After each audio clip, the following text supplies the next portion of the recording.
Bonjour et bienvenue sur la vidéo Notion pour les RH, 3 minutes pour organiser mes tâches d'onboarding.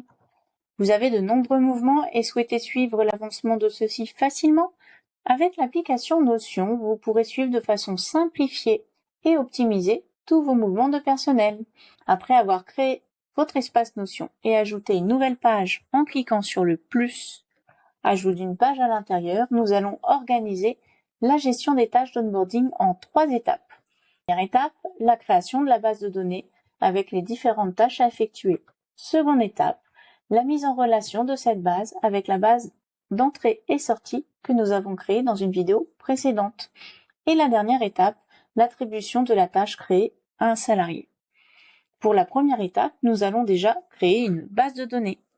Pour cela, il suffit de cliquer sur le plus et de défiler jusqu'à base de données en vue table. Puis, créer une table.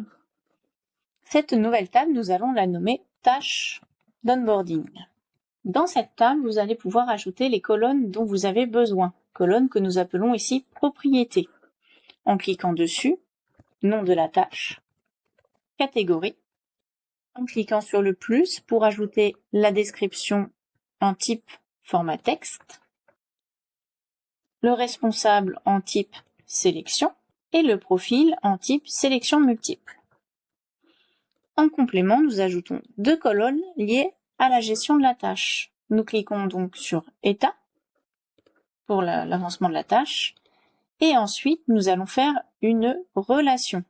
La relation, elle est correspondante à la grille que nous avons créée ici, entrée et sortie, pour relier les 2 bases de données.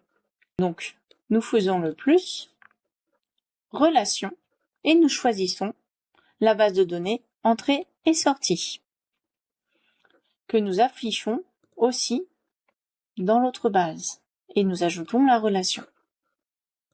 Maintenant que la base de données est prête, nous allons la compléter pour l'exemple. Nous pouvons ouvrir chaque tâche et nous constatons que toutes les informations, les propriétés sont visibles par ici et que nous pouvons ajouter des informations complémentaires.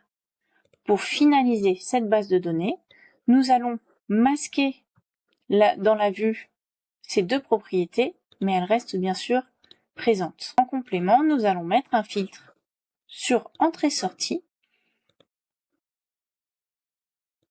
et vide.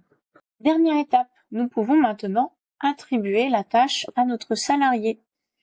Si nous retournons sur la base, nous voyons par exemple que ce salarié est en CDI.